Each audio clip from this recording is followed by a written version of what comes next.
புள்ளி வச்ச இந்திய கூட்டணிக்கு யார் தெரியுமா பெரிய அளவில் ஆப்படிச்சிட்டு இருக்காங்க? ஒரு பக்கமாக உதயநிதி ஸ்டாலின் அவர்களுடைய சனாதன எதிர்ப்பு ஒழிப்பு அப்படின்னு சொல்லி அவர் சொன்னது, இன்னொரு பக்கமாக உட்கார்ந்து அந்த வேலையை கனக்கச்சிதமாக செய்து கொண்டிருக்கிறார் ராசா அவர்கள்.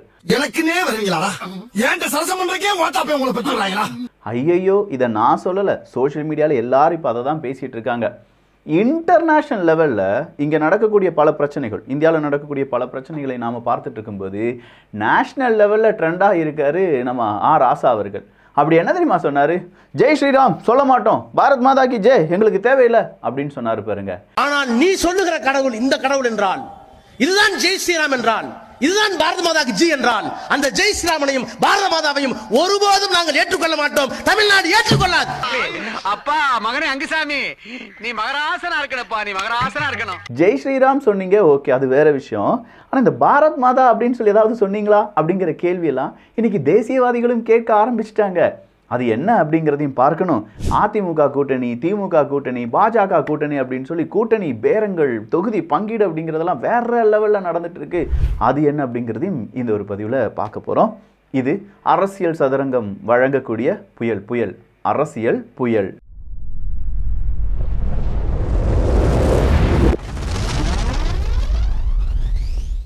அரசியல் புயலில் முதல் விஷயம் நம்ம பார்க்க வேண்டியது அந்த ஆர்த்தி அப்படிங்கிற அந்த சிறுமி தான். 9 வயது, எதுவுமே தெரியாத அந்த சிறுமி அப்படிங்கிறவங்க ஒரு போதைக்கு அடிமையான சில கயவர்களால் கொல்லப்பட்டிருக்கிறாள், வன்புணர்வு செய்யப்பட்டிருக்கிறாள் அப்படிங்கிற அந்த தகவலை படிக்கக்கூடிய ஒவ்வொரு மனிதனும் நினச்சி பார்க்க வேண்டியது, நம்ம தமிழ்நாட்டிலையும் போதை அப்படிங்கிறது ரொம்ப கூடுதலாக இருக்குது. யாரை கேட்டாலும் சரி, அது எந்த ஊராக இருந்தாலும் சரி, நீங்கள் மனசாட்சி தொட்டு சொல்லுங்கள், உங்கள் ஊரில் 5 மணிக்கு மேலே 6 மணிக்கு மேலே ஒரு எம்டி கிரவுண்டு இருக்குன்னா அங்கே போதை ஆசாமிகள் இருக்கிறார்களா இல்லையா? ஒரு பாலடைஞ்ச கட்டிடம் இருக்குது அப்படின்னா அங்கே போதை ஆசாமிகள் கூடாரமாக அதை மாற்றிக்கிட்டாங்களா இல்லையா? இல்லை உங்களுடைய தெருவில் நடக்க முடியாத சூழ்நிலை வருகிறதா அப்படிங்கிறது எல்லாமே நீங்கள் என்ன செய்யணும், கொஞ்சமாக யோசிச்சு பாருங்கப்பா. இது அரசியலுக்காக நான் பேசலை, நம்முடைய சமூகம் சார்ந்து அடுத்த தலைமுறைக்காக நான் பேசுகிறேன் அப்படின்னு சொல்லி நீங்கள் நினச்சா போதும்.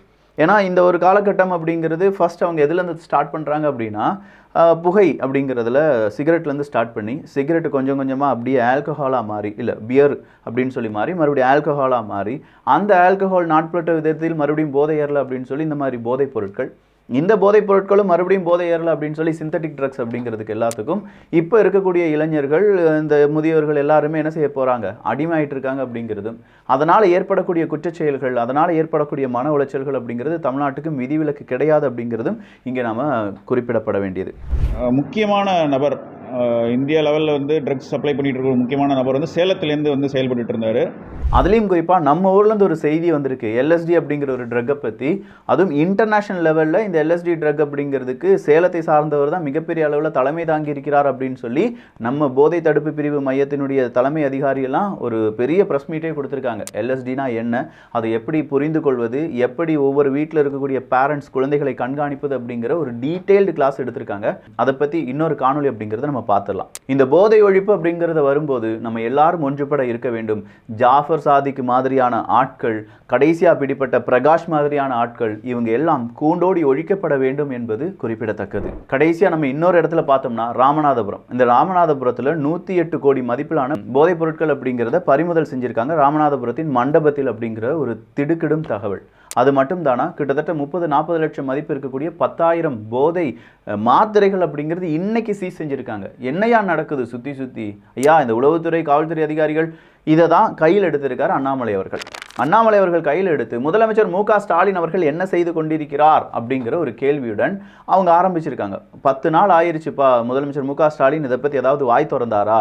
இந்த போதை இல்லாட்டி ஜாபர் சாதிக்கு திமுகவினுடைய அயலக அணி அப்படின்னு சொல்லும்போது இதை பற்றி ஏதாவது வாய் திறந்து மக்களுக்கு தேவையான கருத்துக்களை சொன்னாரா அப்படிங்கிற கேள்வியை கேட்குறாங்க. நேற்றைய தினம் ஜாபர் சாதிக்கு திமுகவில் இருந்தார்னா, ஜாபர் சாதிக்கினுடைய தம்பி எங்கே இருந்தார்? விசிகாவில் இருந்தார். ஸோ விசிகாவிலிருந்து எல்லா பொறுப்பையும் நாங்கள் உங்ககிட்ட புடுங்குகிறோம் அப்படின்னு சொல்லிட்டு இந்த திருமாவளவன் அவர்கள் என்ன செஞ்சார்? ஒரு அறிக்கையை விட்டார். அதுக்கு கீழே நீங்கள் கமெண்ட்ஸை பார்த்தீங்கன்னா நிறைய பேர் கேட்டிருக்கக்கூடிய ஒரு கேள்வி, ஐயா திருமாவளவன் அவர்களே, என்ன இப்போ கட்சி பணியில் நீங்கள் இருக்கீங்களா இல்லையா? ரொம்ப நாட்களுக்கு பிறகுதான் இந்த மாதிரியான முடிவுகள்லாம் எடுக்கிறீங்க, அந்த முடிவுகள் எடுக்கிறதுக்கு இவ்வளோ தாமதமாகிறது. ஏன்னா 5-6 தினங்கள் ஆகுது ஜாபர் சாதிக் அப்படிங்கிற ஓடிட்டு, அவனுக்கு பின்னாடி இவ்வளோ பிரச்சனைகள் இருக்குது. அவனுடைய சகோதரன் தான் சலீம் 2013 இந்த போதைப் பொருட்கள் கடத்தினதில் இவங்கெல்லாம் கைது செய்யப்பட்டிருக்கிறார்கள். இவ்வளோ விஷயங்கள் தெரிந்த பிறகு கூட கடைசியாக 6 நாட்களுக்கு பிறகு திருமாவளவன் அவர்கள் என்ன செஞ்சிருக்காரு, அவங்களுடைய கட்சியிலிருந்து சலீம் அவர்களை நீக்கி இருக்கிறார் அப்படின்னும், இதுக்கு பிறகு எவனாவது விசிகா கட்சியை பற்றி சலீம்கிட்ட டிஸ்கஸே பண்ணக்கூடாது அப்படிங்கிற ஒரு நோட்டோடி அந்த ஒரு அறிக்கை அப்படிங்கிறது இருக்கு. ஒட்டுமொத்தமாக ஒழுங்கு நடவடிக்கை அப்படின்னு சொல்றது தான் ட்விட்டர் தளத்தில் நமக்கு வந்த அந்த டாக்குமெண்ட். ஸோ அந்த ஒழுங்கு நடவடிக்கையில் சலீம் அவர்கள் விசிகா பதவியிலிருந்து தூக்கி எறியப்படுகிறார், அடிப்படை உறுப்பினர் கூட கிடையாது அப்படிங்கிற மாதிரியான தகவல்கள் வெளியாகி இருக்கின்றன. தேசிய அளவில் நாங்கள் இந்திய கூட்டணியில் இருக்கோம், இந்தி கூட்டணியில் இருக்கோம் அப்படின்னு சொல்லிடலாமே, புள்ளி வச்ச இந்திய கூட்டணியில் இருக்கோம். ஆனால் மாநிலத்தில் நாங்கள் அதிமுக கூட்டணியில் இருக்கோம் அப்படின்னு சொல்லியிருக்காங்க அகில இந்திய ஃபார்வர்டு பிளாக் கட்சியினுடைய மாநில பொதுச் செயலாளர் PV கதிரவன் அவர்கள். ஸோ PV கதிரவன் அவர்கள் என்ன சொல்லியிருக்காங்க, தேசிய அளவு பொலிட்டிக்ஸ் எடுத்து பார்த்தா நான் காங்கிரஸ் கூட, இந்த லோக்கல் பொலிட்டிக்ஸ் அப்படின்னு எடுத்து பார்த்தா நான் அதிமுக கூட, இதுதான் என்னுடைய நிலைப்பாடு அப்படின்னு எடுத்திருக்காங்க. இதே மாதிரியான வேறொரு நிலைப்பாடை யார் எடுத்திருந்தாங்க, திருமாவளவன் அவர்கள் எடுத்திருந்தாங்க. நேற்று நம்ம சொல்லியிருந்தோம், தேசிய அளவு மாநில அளவு அப்படின்னு சொன்னால் கூட ஓகே தான். ஆனால் திருமாவளவன் அவர்கள் எடுத்து வச்சிருக்கிற ஸ்டாண்டு வேற மாதிரி. மாநில அளவில் நான் இந்தி கூட்டணி அப்படின்னு சொல்லி திமுக கூடயும் காங்கிரஸ் கூடயும் இருப்பேன், பிற மாநிலத்திலையும் நான் போட்டி போடுறேன், அங்கே வந்து நான் கண்டிப்பாக இந்தி கூட்டணி கிடையாது, இன்னொரு ஆந்திர பிரதேசத்தில் நான் போட்டி போடுறேன், ஆனால் அந்த இடத்துல நான் இந்தி கூட்டணி அப்படின்னு சொல்லி ஒவ்வொரு மாநிலத்துக்கும் ஒவ்வொரு இடத்துக்கு தகுந்த மாதிரி கூட்டணி அப்படிங்கிறது மாறிட்டே இருக்கு. இனி நாளடைவில் என்னவா இருக்குன்னு நினைக்கிறீங்க, ஒரு தொகுதியில் நான் இந்தி கூட்டணி, இன்னொரு தொகுதியில் நான் இந்தி கூட்டணிக்கு ஆப்போசிட். செம சூப்பர், எல்லாரும் அப்படியே சொல்லிட்டு போயிட வேண்டியதான். சரிப்பா, கடைசியா ராசா அவர்கள் என்னதான் பேசினாங்க அப்படிங்கிறது தான். இது வந்தாலே ஏதாவது வில்லங்கத்துல கொண்டு வரா.